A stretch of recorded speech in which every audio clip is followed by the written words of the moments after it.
Believe it or not, we are about 3 weeks away from the beginning of college football season, about a month away from the Arizona State Sun Devils lacing them up for the first time against NAU.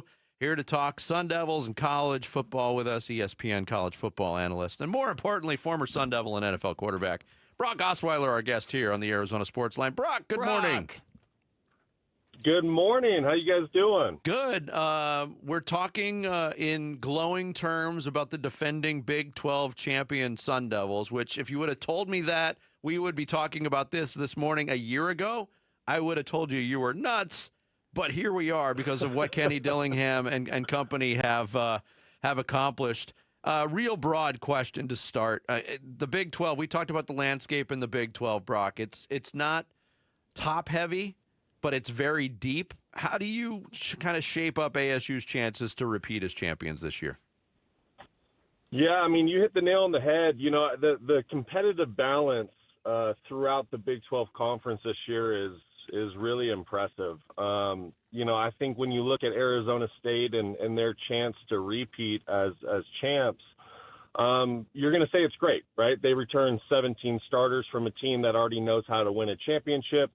They bring back their quarterback who's in talks for the Heisman Trophy. You have an All-American receiver. You can kind of go on and on and on.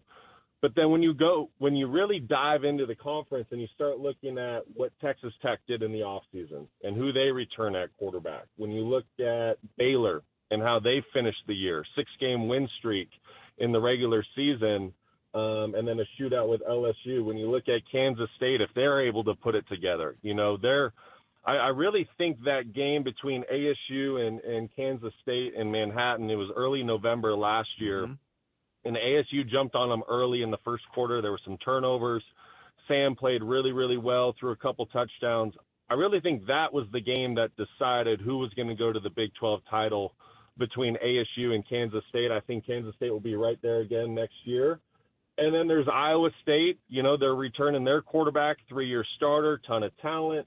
There's Utah, and I can kind of go on and on. You're starting to get the drift of what the Big 12 conference looks like this year. So, yeah, on paper, you would say ASU has a fantastic chance to, you know, be back-to-back champions, but they're going to have their work cut out for them. Brock, I'm curious, quarterback to quarterback, give us your scouting report, what you think of Sam Leavitt. I think he's outstanding. I really do.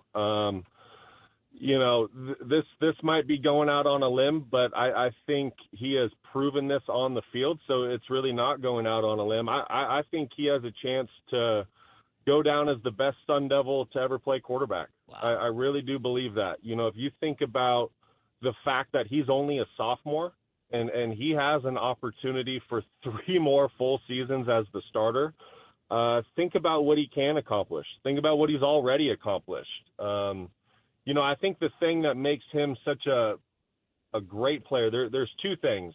First and foremost, I think it's confidence that he exudes. I really think it's infectious throughout the entire team. You know, you can see that swagger and that chip on his shoulder that he plays with, and I really think his teammates and the coaching staff feed off of that in a positive way, and it makes the entire team better. And that's what the best quarterbacks do. They elevate their teammates and their team. And then the other thing I see with Sam, and why I say I think he could potentially go down as the best to ever wear that uniform, is he gets better every single week. So what that says to me is obviously he's willing to be coached, and he takes coaching really well, and he has a couple great coaches around him. You know, between Kenny, Marcus Arroyo, the offensive coordinator, I think he's an outstanding football mind. And then don't forget, you have a guy in Hines Ward coaching the receivers that's one of the best to ever play the wide receiver position in the NFL. So he's surrounded by a great group of coaches. His talent obviously jumps off the charts. I think he's faster than what most defenses give him credit for. And you see that because of the plays he makes on third down, extending plays outside the pocket, getting first downs. You know, when defenses think they have an angle on him, you know, he'll beat them to that first down marker. So, listen, I think sky's the limit for Sam. He's a ton of fun to watch. He's a great kid, and I'm happy he's a Sun Devil. Brock Osweiler, our guest here on Bickley and Marotta Mornings as we talk college football. We had the discussion a few weeks ago, Brock, that in ASU football history, and kind of along the lines of what you said about Sam, maybe being the best ever when he's all said and done, he's also like the first legitimate preseason Heisman candidate that the Sun Devils have had in a really long time, because historically Jake Plummer wasn't a preseason Heisman candidate. Cam Scadaboo wasn't a preseason Heisman candidate, although they finished strong. How distracting potentially could that be for a quarterback who quite honestly hasn't played that much college football? Well, it could be very distracting, but in Sam's case, I don't think it is, and he's proven that. Think about all the noise around the football program last year. The way it started, there was the noise was all negative, if you will. Yeah. How bad are the Sun Devils going to be? Are they going to finish last? Are they going to finish second to last?